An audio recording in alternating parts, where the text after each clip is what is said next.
to welcome you this evening to the 985th meeting of Nowra Toastmasters. I'd like to take this opportunity to acknowledge the traditional custodians on the land on which we're meeting tonight, inclusive of all those who make up the Darawal and Yuin nations. I acknowledge the spiritual connections to land, sea, community, and pay respect to elders past, present, future, and to any Aboriginal or Torres Strait Islander person here tonight. I'd also like to share with you the mission of a Toastmasters Club. The mission of a Toastmasters Club is to provide a mutually supportive and positive learning environment in which every member has the opportunity to develop communication and leadership skills, which in turn foster self-confidence and personal growth. As always, just a few little housekeeping issues. Our one and only exit door, if there's an emergency, please just proceed in an orderly fashion through the door and out to the right. Just a reminder for anyone who hasn't already checked in on the COVID app. It's rather topical this evening, given that we had a spreader come to the Jervis Bay area, so it is important, even though we think we've gotten through the worst of the COVID, just to make sure that we do the right thing in case tracing is required. The bathroom is through the door and around to the left, but we are able to eat and drink in the room, so hopefully everyone has something with which to toast, because that'll be coming up a bit later in the meeting. The theme of tonight's meeting is dreams and ambitions. And I'm sure all of us have various dreams and ambitions that we've had perhaps from when we were children, for our careers, for adventure, for holidays, and for Toastmasters. And it's just the perfect time of year to reflect back on what we have achieved, what our dreams and ambitions were a year ago. And I think we're all feeling rather buoyed by the success of the club having achieved all 10 of the 10 Distinguished Club Plan points this year. So that was a great achievement by everyone. Everyone has contributed to that. And thinking about what would I like to achieve in the forthcoming Toastmaster year. How many pathways could I complete? How many levels? How many educationals could you give? We can but dream on the executive of being overwhelmed with all the people who want to progress through their pathway. 20 levels. Just some food for thought. I'd now like to hand control of the meeting to our president. Please join with me in welcoming Linda.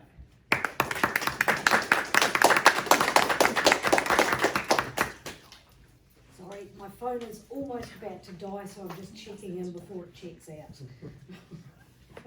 There you go, it's just dying right now. Okay, hello everyone. Oh my gosh, a full room.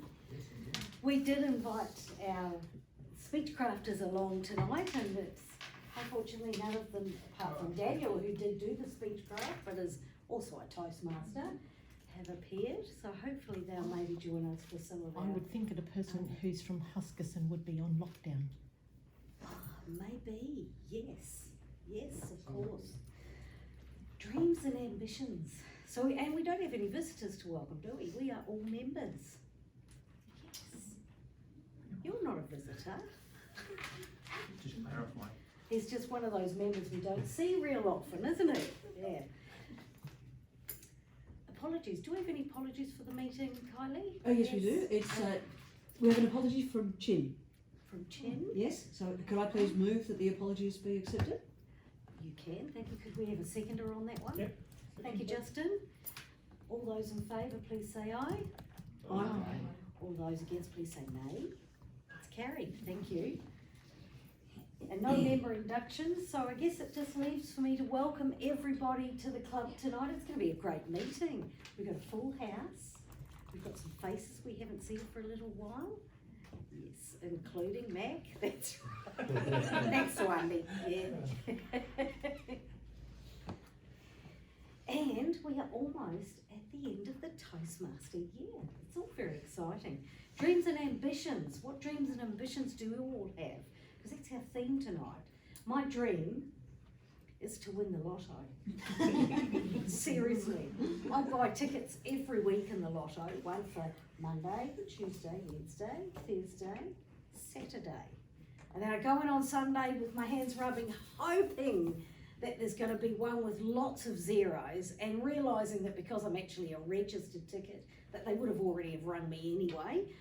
but hoping that maybe there's a few dollars there, and it doesn't often happen. But I keep dreaming it because I keep thinking that if we won some decent money, we could just pack up and head to Queensland where it's warm and get started on that piece of land that is actually going to be all ours from Friday, is our, whatever you call it, day.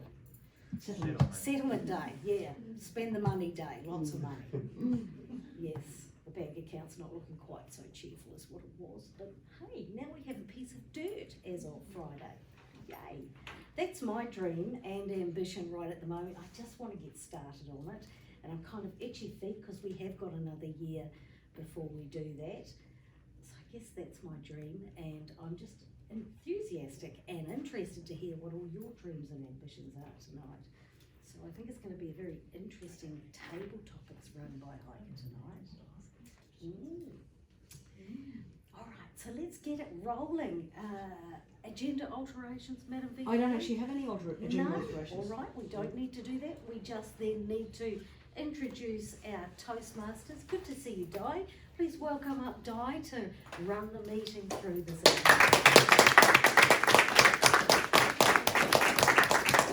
Good evening, everybody. What a pleasure to be Toastmaster. I haven't been Toastmaster for so long. I hope I don't forget anything tonight. I also have dreams and ambitions. I used to have dreams and ambitions to be a teacher, but after today, I just have dreams and ambitions to retire. So I'm so glad I've got Toastmasters to come to on days when, you know, things are tough. Toastmasters always lightens the mood, so that's lovely. We have to start this evening with our grammarian, who will let us know the word of the day and also let us know what other things he's looking for in our speech tonight. So our grammarian tonight is Kez Thompson. Please welcome Kez.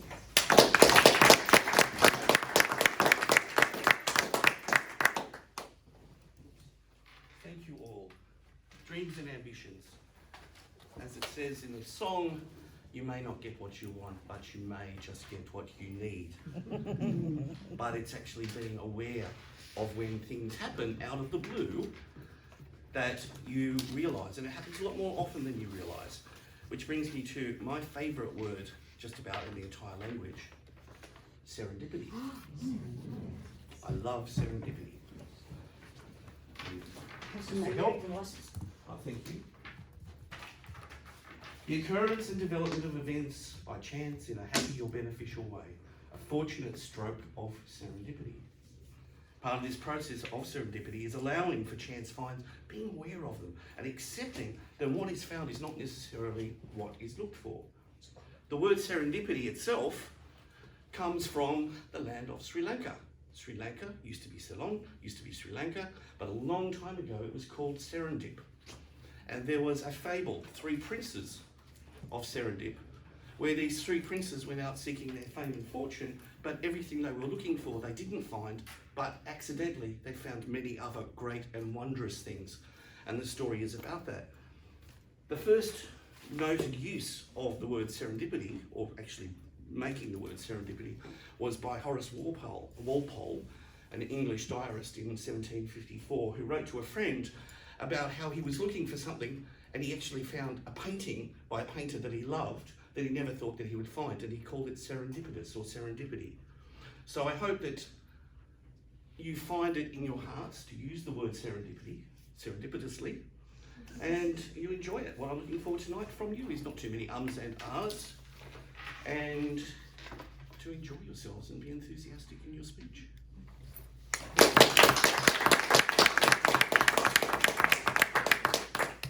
Thank you, Kez. And let's hope we can all use the word serendipity tonight. Does that one count? It does for me. They all can. You gotta wait for the Moving on to our speeches tonight, we have quite a few wonderful speakers, and the first one is Swetha Pradeep. Swetha's speech tonight is from the Pathway Motivational Strategies, and it's level 1. Her objectives are to learn or review basic research methods and present a well-organised, well-researched speech on any topic. Shwetha's speech tonight is entitled A Sound Mind in a Sound Body. A sound mind in a sound body, Shwetha Padi.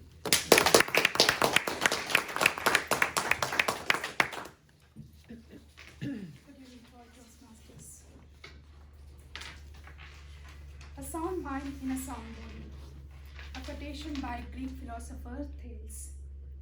It demonstrates the close link between our physical exercise, mental equilibrium, and the ability to enjoy life. Regarding this, I would like to talk about yoga.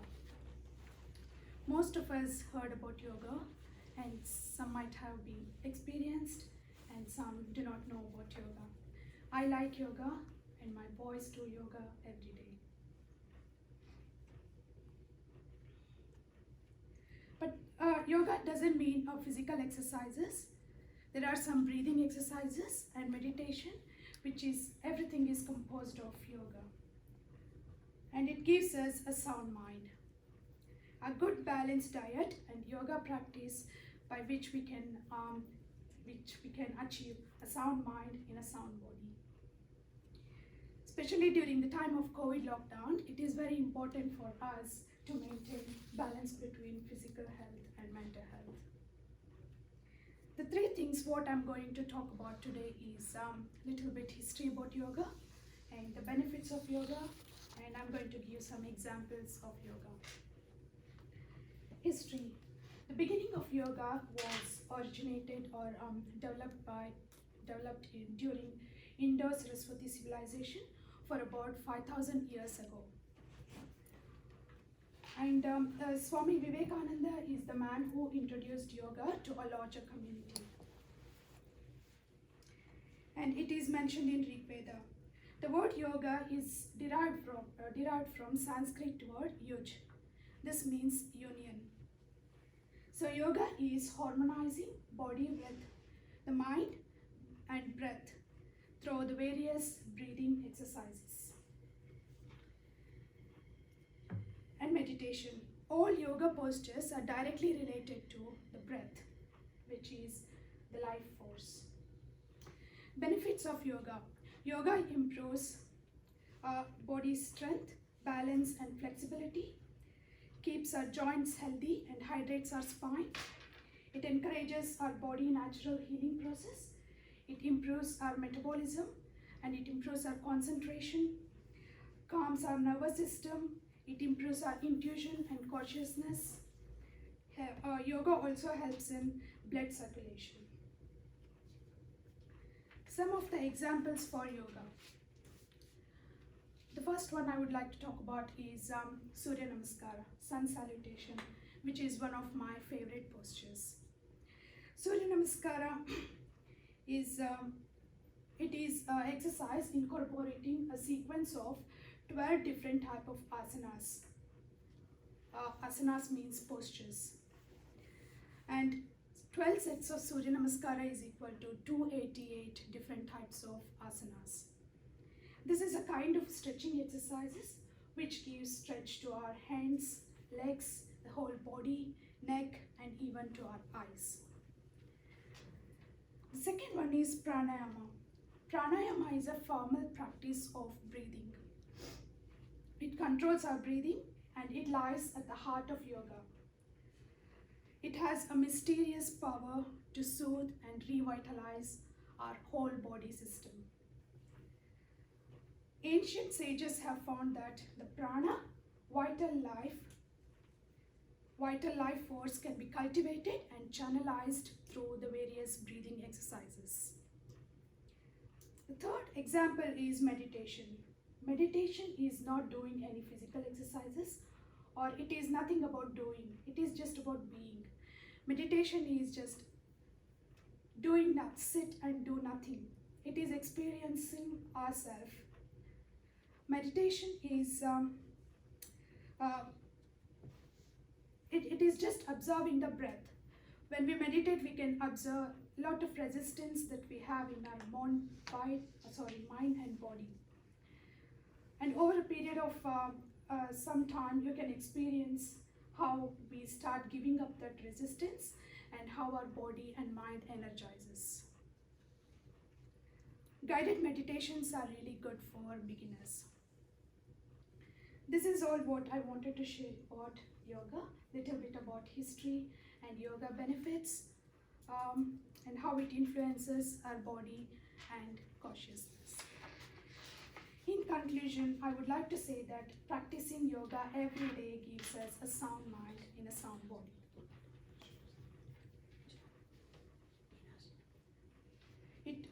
It gives us a better health and a cautious mind. Sometimes yoga is mistaken as religion, or we feel it is for someone who is having mental or physical issues, but it is not. Yoga is a lifestyle. It is a way of life. One of my favorite and a very famous yogi called Sadhguru Jaggi Vasudev has said that health is not just being disease-free. Health is when every cell in our body is bouncing with joy. And I really want to attain that health, and it is one of my goals.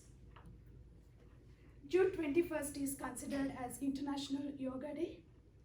And I would like to request all of you to try something, maybe a posture, a pranayama, or a guided meditation. And you may find serendipity.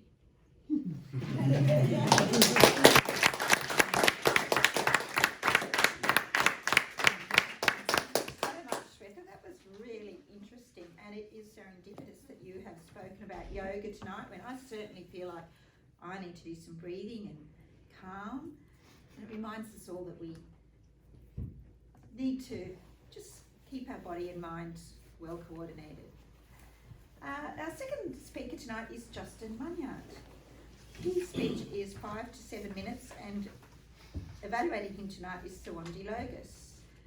The title of his speech is I Was Wrong, from the Presentation Mastery Pathway, and it is level 1.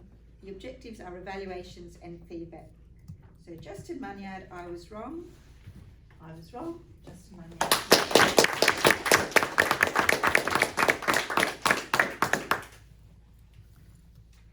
Here I was, on the bottom of the harbour, on my knees in the mud. In the dark, with only a light on my dive helmet. The tide was strong enough to take me to sea if I did not have my wits with me. I was all by myself. But that's okay, I was not that deep. I was wrong. I was a commercial diver contractor. I had a job with a dive crew in Dartmouth, UK. While on this certain dive, I was there for a period of a couple of months, but on one particular dive, something that proved my idea or belief was wrong. The aftermath of this dive, well, made me laugh, but it gave me pause as well.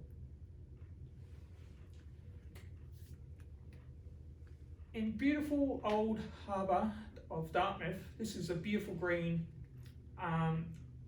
historic area. This goes back to the Crusades. You walk around and there'll be signs that, at this spot, the Crusades of the Second and Third Crusades, they had their ships wait here and off they went.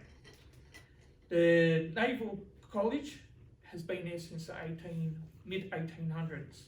Beautiful, you name it, beautiful old pubs, lovely. The job was to check, for my job was to check the chain moorings of the bottom of the harbour. So it's a massive harbour, and you had a mixture of beautiful old boats to $1 million phenomenal ships with helicopters on it.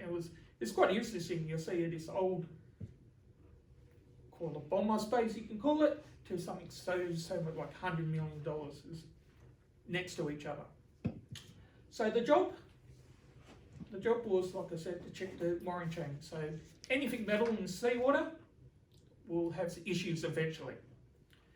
So my job was at about 20 to 25 metres, go down to the bottom, connect a cable, and up it goes. And then I can inspect the chain and take measurements. while I was probably down on my, around the 3 hour mark. So at the most we will go down 4 hours doing our job. So like I said, I was on my knees in the mud. And then somebody touched the back of my neck, back of my thigh. I'm there going, hold it, I'm down here in the dark, there's only this light, this like a headlight every time I look somewhere, and somebody's touching my leg. I'm thinking, what can that be? I mean, there's no one here, I'm by myself, what's going on? And they keep on touching it. I was going, well, this is not good. There's no sharks around here, this is not Australia. And then, I usually have a terrible memory, but I could remember every story of shark around the UK at that point. It felt like I was down there for like half an hour for this moment, but really it was probably down to seconds. And I was thinking, what can it be? What can it be? So I was thinking, oh, that's right, it was seals. I saw seals on the mooring ports. They were just having a sunbathe. I went over, that's them. And I'm thinking, that's not good. They were bigger than me. Way bigger than me. They were big, fat seals. Touch my leg. And I'm there communicating with my boss, the dive commander, because we've got comms on, in a proper helmet, and we're talking, and I go, there's someone touched my leg. Skippy, what was that? There's someone touched my leg. And I'm talking, I'm trying to figure out what's going on, and he keeps on touching my leg. And I was like, and he goes, what is it? I don't know. Someone's touching my leg. So eventually, what it felt like a lifetime, I grew the courage. Right, so here I was on full emotion. I was going, right, slowly, please don't be a shark, please don't be a seal, definitely don't be a shark. And I touched something metal. Oh my God, the seal's got something metal? What's going on? And then this guy, Skippy, the seal will not have anything metal, we hope. I was like, you're great help. So I go, do it again. I reach it again, looking. It's a tank. Why does the seal have a tank? No, Skippy, that's your tank. A what? And then I realised it was my emergency tank has fallen off its holder and it's come down, and because the tide was so strong, it was flapping up and down. Because I was like, while I was down there, I was thinking, right, I can just swim to the surface. Oh no, I'm 20 metres. I can't do that. And this is what I was wrong about. My assumption, my belief that it wasn't that deep. Because at 20 metres, I just cannot swim straight up. I will have, to go up to the surface, I have to stop at certain points and wait. So I was pretty stressed at this time. My boss can hear it and he goes, right, Skip, you've been down there for almost 3 hours, time to get you out. And that's when you do the gentle rise. So, I went up to 10 metres, the boss keeps eyeing me, wait a couple of minutes. Go up to 15 metres, wait a couple of minutes more. And then you go to the 18, wait another minute, and then you go up. So it's a slow process.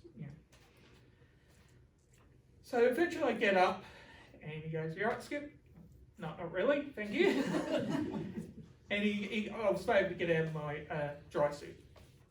We'll just put a so-called dry suit. Dartmouth's cold, if you didn't know. Good old UK water. But from that, I left the army to do commercial diving. And even though I learnt to dive to 50 metres, which is what we was trained to do, I never really, I thought about it, but didn't really think about it. So aftermath of this, realising how alone I was and how I just can't leave when I want to, sort of like, that was the aftermath of this. It was sort of like, oh, okay, it sort of gave me pause.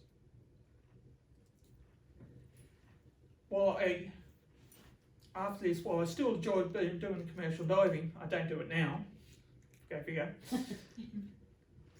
My idea and belief of how dangerous the job could be definitely changed, and my pathway to go on to offshore diving diverted after this job. It definitely gave me pause. Thank you.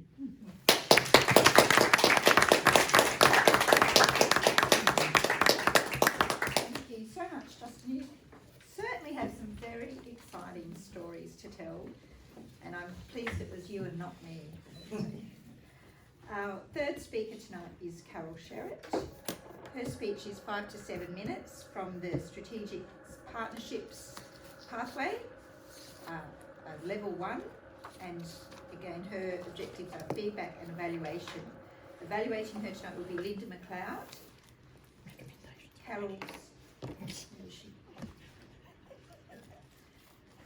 Carol's speech tonight is called Sorry Day.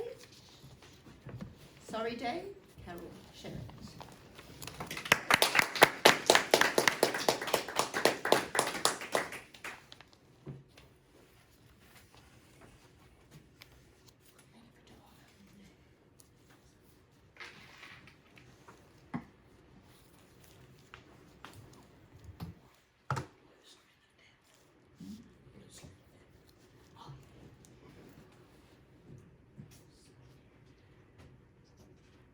Thank you, Toastmaster. Fellow Toastmasters, I wanted to talk about my experience from last week, so this is topical. My job is with the Seniors' Rights Service, and I work very closely with the South Coast Aboriginal Liaison Officer. And as our part of our normal, just routine outreach, we organised to go up to Wollongong and meet some of the elders on their usual bingo day. As it happens, serendipitously, this was going to happen on the 26th of May. And this didn't really occur to me until I was driving on the way to Wollongong, and I thought, oh, it's Sorry Day. And I got into the room and saw this sea of beautiful, they were all women, elders, and thought, I'm the only non-Indigenous person in the room. It's up to me, I have to do the sorry. So I told the story, which is a story that I do often tell the story, that I grew up in Gerringong. I went to Gerringong Primary and I played with the Campbells and the Stewarts. Anyone on the South Coast knows in the Indigenous community who the Stewarts and the Campbells are. Of course, I started that, which is kind of normal, and one of them pipes up and says, which one? Hi, Beryl. That's my sister. Right. Okay. And it's her fault that she mentioned Beryl, but I told the story about Beryl. She was a friend of mine. I really enjoyed it. There were only 4 of us. There were only 4 girls in the class. They're all boys. There were only 4 girls, so there wasn't much to choose from, really. But she was great. I thought she was fantastic. And we did hopscotch, and we did handstands, and we did cartwheels, and I just thought she was fantastic. She was really good. She wasn't always there. She often went away for quite long periods of time. And then she would drift back into the school, and I think, oh, what's that about? And I asked her, and she said, oh, we're going to walk about Bermagilli. Now, we didn't speak English at home. That wasn't our home language. So I was well out of my depth, and I went home to Mum, who was even further out of the depth of it, because I said, well, can we go walk about Bermagilli? She said, no, because I don't know what that is. What a strange child, go away. But I got this sense that there was fishing, and there was being at the beach and being with the family and gathering things and having activities, and they all did it together. I thought, oh, that sounds great. I like it. And I liked her. But the headmaster pulled me in. This is a primary school. The headmaster pulled me in one day into his office, which is a very serious thing for a small child, to explain to me that this was not an appropriate friend for me. Didn't really give any ideas to me as to why she was an inappropriate friend for me. I don't know. And I couldn't figure it out, so I was just going to ignore it because I don't understand what you're talking about. It wasn't until I was an adult and I've done a lot of work projects and gone out into the communities, and I've done a lot of work with Indigenous people. Oh, it was because she was black. It was because she was Indigenous. That's not the company that I should keep. Oh. So for the elders, at the cultural centre, I said, sorry. I'm sorry that we grew up in a country where a headmaster thought that it was acceptable and fine to try and teach a child to be racist. That is not okay, and I'm sorry that that's the country we grew up in. Of course, Dawn, I went and had a talk to her, and you wonder about your friends from primary school, and of course Beryl has died. She died 12 years ago, and that's a new thing for me to be sorry about, because in this country, to be Indigenous means that you do not have the life expectancy of non-Indigenous people. And that's something to be sorry about. One of the profound experiences for me of the day, and that I really wanted to share, was one of the women said, so I don't know, she said, I like your dress. But cool, she got it, because, I thought I've got all these colours in there, it's the diversity, and it's this. I said, yeah, it's great, the colours, right? She goes, no. The base is black. It's the black that holds it together. And I thought, wow, that's what I dream for. I dream for a country where we acknowledge and value that the black is the base in this country, and that for millennia, the black has held it together, that the spirit of our First Nations is the thing that holds together all of this diversity. Reconciliation is more than a word. Sorry is more than a word.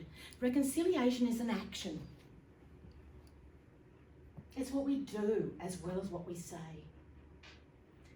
My challenge to you is that next year on the 26th of May, when it's Sorry Day, you will have had 12 months to think about one thing, one small step that you would have taken towards reconciliation. One thing that you will have done, a difference that you've made in this country, so that our future is less sorry than our past.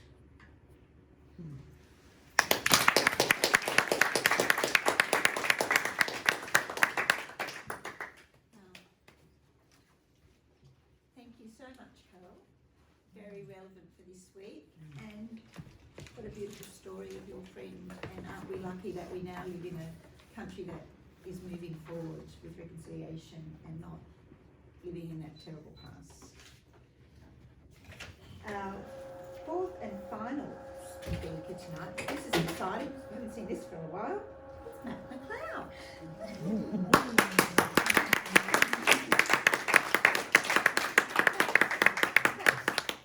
Speech is a 5 to 7 minute speech from the Mentoring Pathway, Level 4. His objectives are to share some aspects of his first experience as a Toastmaster mentor. His evaluator tonight is to be Mitch Purser. So we have Matt McLeod, short-term mentoring, Matt McLeod.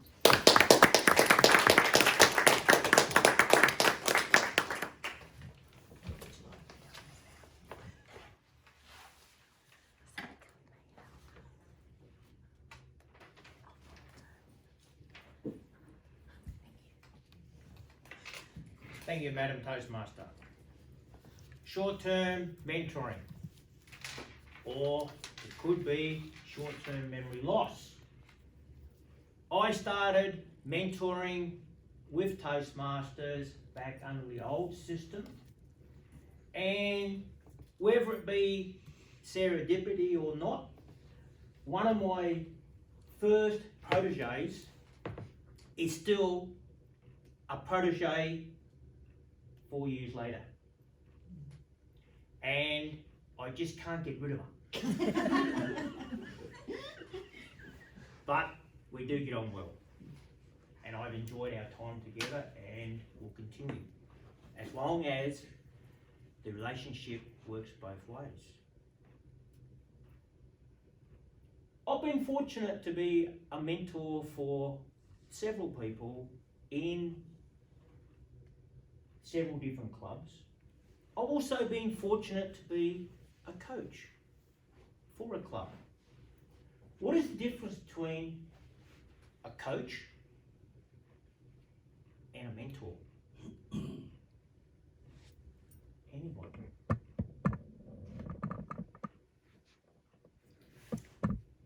Coach is short term, isn't it? Getting to a set of goals when you're coaching, or helping somebody Sort work of. through a system. Yeah. A coach is a person who actually tells you how to do it, where a mentor will give you suggestions of how to do it and leave the outcome to the mentee. Correct. Tick. The coach is a boss. He's in charge. He or she is in charge. They will tell you how it is to be done. Not, I suggest you do it this way. It is, you will do it this way. Just think of a coach in a sporting team. There is no, we do it your way. It's, you do it my way. You'll go the right wing, or to run the ball that way, and nothing else be in it. If you don't do it that way and you lose, oh, there's no niceties in the dressing room, is there? So, from the Collins Online Dictionary, definition for a coach. A coach is someone who trains a person or team of people in a particular field. When someone coaches a person or team, they help them become better at a particular field. So think about rugby nowadays. There are the overall coach, you then have a tackling coach, you have a defending coach, you have a kicking coach. There's coaches coming out of the razoo, coaching in particular fields for the overall goal of the head coach. From the same Collins Online Dictionary, a mentor, a wise or trusted advisor or guide. A person's mentor is someone who gives them help and advice over a period of time, especially help and advice related to their job or the field. Toastmasters, it can be the role you're taking in executive or higher up, or helping you achieving your speeches. So, in the Toastmaster sphere, what are we? What is Toastmasters? The whole educational program. It is designed about mentoring each and every one of us. They advise us to have mentors at all levels. I've had mentors. When I was an area director, I had a couple of mentors who had been divisional directors and district directors, and also obviously area governors back in their time. So I had mentors. I have a mentor in the club now to advise me on humour, being Megan. Hasn't achieved real well at the moment. I've been away, but we're working on it. A mentor can be a short term, and in Toastmasters we talk about short term being 3 speeches, 1 level. However, that relationship can blossom between both of them, and both parties can be happy to continue on. So I've set the scene. My experience as a mentor has been a 2-way street where both the protege and myself as a mentor get something out of it. Because you as the mentor are learning as you are helping your protege to achieve their goals. Not your goals, not my goals, it's their goals. You are helping them achieve their goals in whatever field you're helping them with. I have had some difficulties which I've had to overcome because of my field of employment. Going back to being an interstate truck driver 6 days a week. So with our recordings, I can look at my mentors, my proteges, and give advice by internet, by phone, and by message, which I have done. Sometimes it's hard to get hold of each other, but we do speak. My current proteges I have in the club at the moment is Kylie, long term. Mitch, just finished short term with Mitch, and we have gone on further. And I've just started once again with Justin. So I'm keeping myself quite busy, and I enjoy being a mentor, passing on my wisdom, whether how small or large it is. So overall, I beg everyone to, when you get the opportunity to be a mentor, but also to be a protege for a mentor, be engaged with them so that it's a two-way street and you are getting out of it what you want. Madam Toastmaster.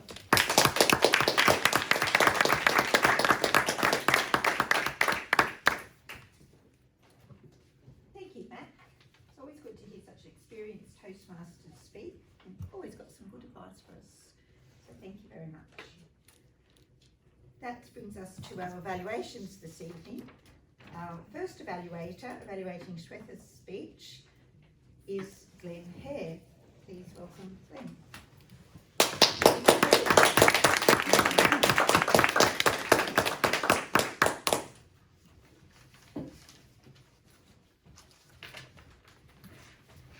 Thank you, Madam Toastmaster.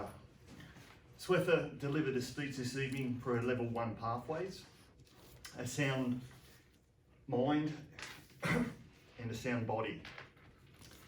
Swetha's speech was obviously a topic that she was very familiar with. She educated us all this evening. Those that have never done yoga would have learned something. Those that know a little bit about yoga would have known a little bit more. Swetha was engaging. She spoke really well, and she spoke clearly. Pardon me. I thought that her words were great. She used the word harmonise. She spoke about breathing. She spoke about the benefits of yoga. She described the different movements and the different styles there. I thought that was great.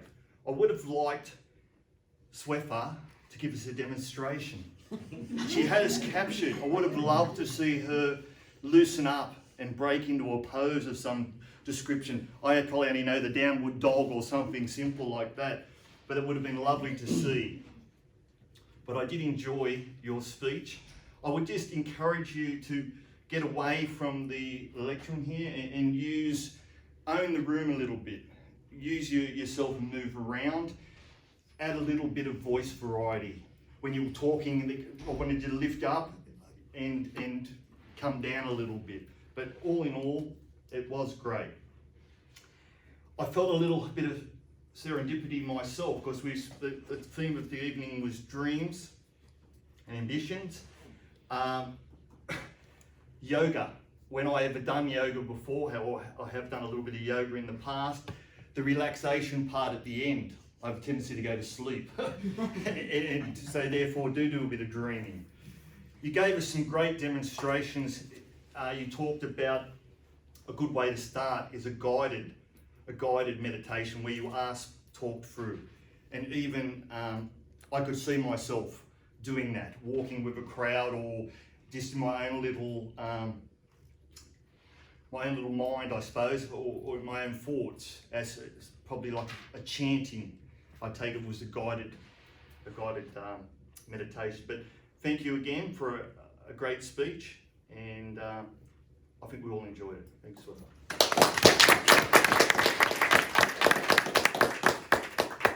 Thank you, Glenn. evaluation as usual. Our second speech tonight was by Justin Munyard, and that is being evaluated by Sawandi Logus as our second evaluator tonight. So please welcome Sawandi.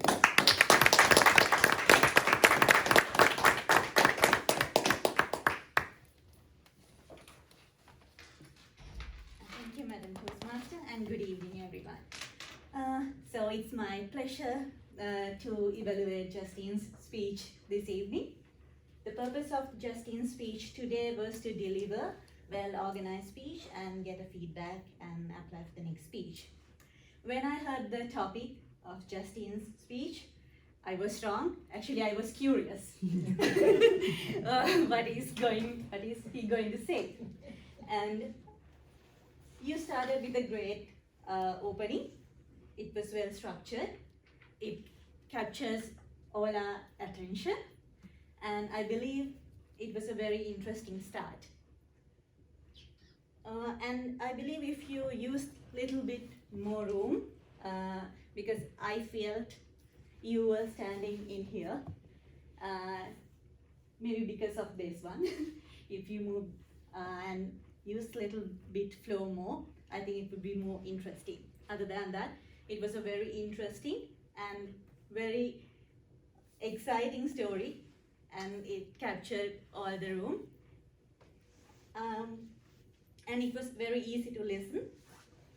You had,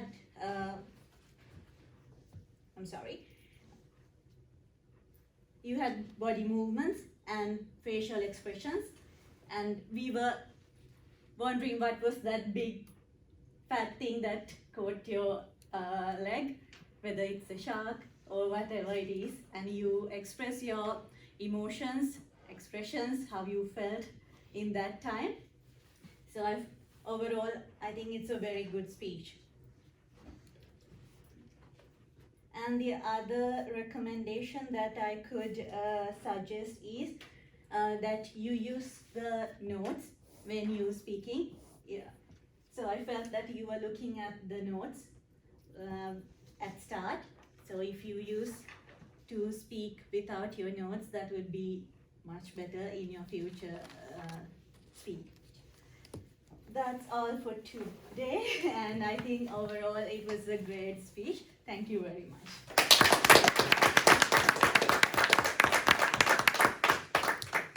Thank you, Sawandi. Some good advice in there for all of us, I think, especially the note looking at. That's one thing I can never ever do, but I'm still working on it all these years later. Our third evaluator tonight, evaluating Carol's speech, is Linda McLeod. Please welcome Linda McLeod.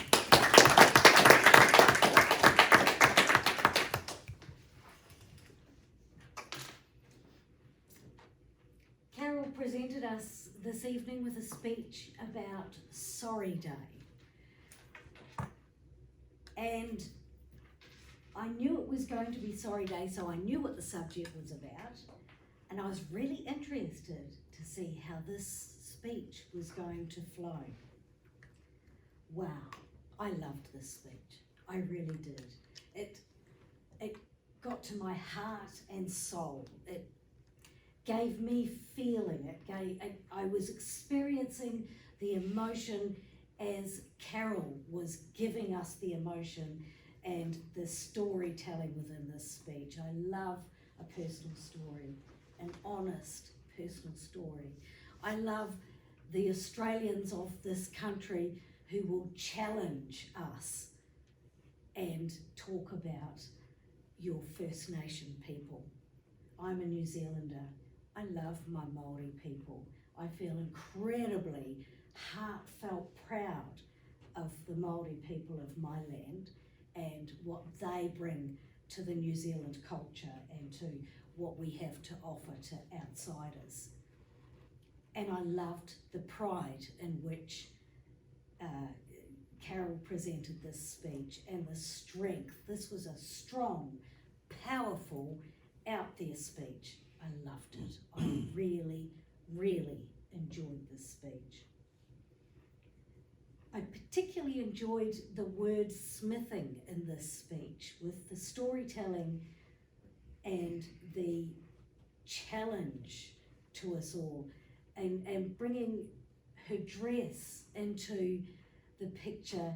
And I know, you know what, I've noticed that. I started life in fashion, right, and not a fashion model, and creating fashion for ladies. So it's something I'm in tune to. And I'd already noticed when she got up and I saw the background that, oh, Carol's wearing similar colours to the background here. That had already gone through my thoughts. So when she brought that together in her story and talked about all these colours and the country acknowledging and valuing that the black holds together the diversity of the rest of this country. I've been here almost 20 years and I feel like I'm part Australian now, a new Australian compared to a whole lot of the rest of you here. And I love that thought that we are all Australian. I love that the diversity of faces in this room from so many different parts of the world, and some from here of course, that we all are part of that diversity. And I really enjoyed that thought that the first peoples of this nation are holding it together and with open arms welcoming us to give ourselves into this whole cultural mix that is Australian.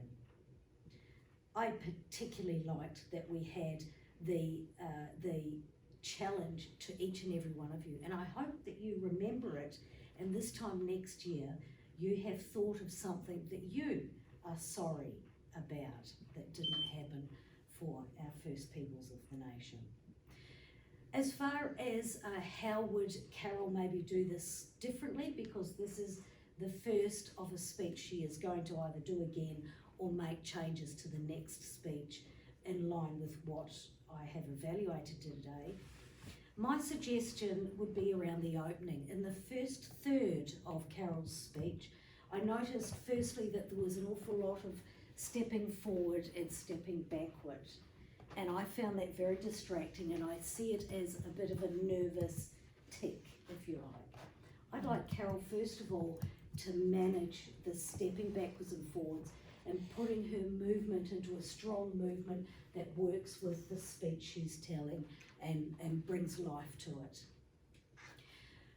The wording in the first part, I would really like to see Carol master the wording in the first opening to pull us all in with some extra oomph. The storytelling was beautiful as she worked through, but the first part, I think I'd like to see her chop out some of the wordiness, add some pause, and cut it down to make it short, sharp, and interesting. And those would be my major suggestions for Carol. If she was going to do this speech again, it's the front part of it that I think could really be lifted to that next level. Great value. This was really value for every Australian in this room, new or not. And I totally appreciate it, and I thank you from my heart, Carol. Beautiful speech, it really was. Thank you. Back to you.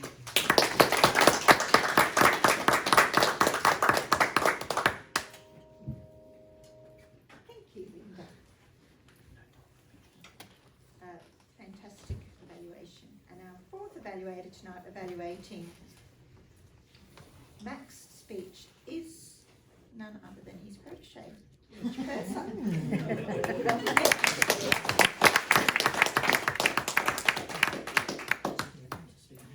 I think it was quite serendipitous that as one of Mac's proteges, I'm evaluating him this evening. So it's my pleasure this evening to evaluate Mac's speech. Mac's speech, short-term mentoring. Mac delivered to us tonight a very impassioned, informative, and I guess motivational speech. The aim was to share some of some aspects of his experience as a not first mentor, but as a mentor. And Mac certainly delivered on that purpose tonight. He delivered one of the things that I really loved about Mac's speech is the relevance to Toastmasters, and he really brought the topic of mentoring and the relevance to Toastmasters, put that front and centre in his speech. He talked about the idea of Toastmasters being all about mentorship and personal growth, and how that concept of mentorship really marries in quite well. So I thought the content of Mac's speech was well chosen. Mac opened his speech with an open question to the audience, and actually was eliciting a response from the audience, which is not something that we see very often. But I actually quite liked it. You know, in life it doesn't, and in presentations it doesn't need to be a unidirectional experience. We can harvest some audience engagement. I really like that aspect. One suggestion I would have about that technique is to perhaps, if the aim is to elicit a response, make that sort of crystal clear to the audience, so that the time isn't lost in sort of fishing a response. But as a technique, I thought it really value added to Mac's engagement with the audience. I like that Mac built his speech around a call to action, to impassion us all to get involved in mentoring, to think about becoming a protege or becoming a mentor. One thing that could have perhaps improved Mac's speech is perhaps making signposting a little bit clearer throughout the speech. So when I was listening to the speech, there was a lot of very relevant, very important content that was coming through at a rate of knots, but perhaps petitioning that for the audience into and making it clear from the outset what the topics of the speech are going to be. So you know, we'll start with discussing coaching versus mentoring and the difference, the relevance to Toastmasters, and then the benefits that it can bring to both parties, so that the audience is clear with where things are going. But all in all, a very well delivered speech, with a very interesting engagement of the audience that was quite effective, very relevant content, and could have been improved perhaps with making that engagement a bit clearer and some signposting. Thank you.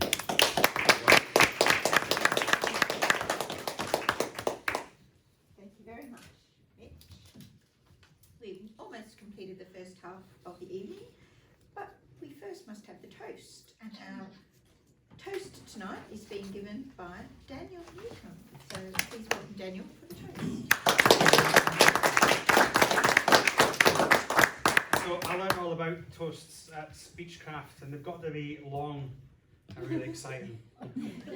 So I won't keep you waiting. Dreams, a cherished aspiration, ambition or ideal. Ambition, a strong desire to do or achieve something. In the words of William Shakespeare, the very substance of the ambition is a mere shadow of a dream. So I'd like to toast to dreams and ambitions. To dreams and ambitions. Dreams and ambitions. Thank you. I hope it never kept you.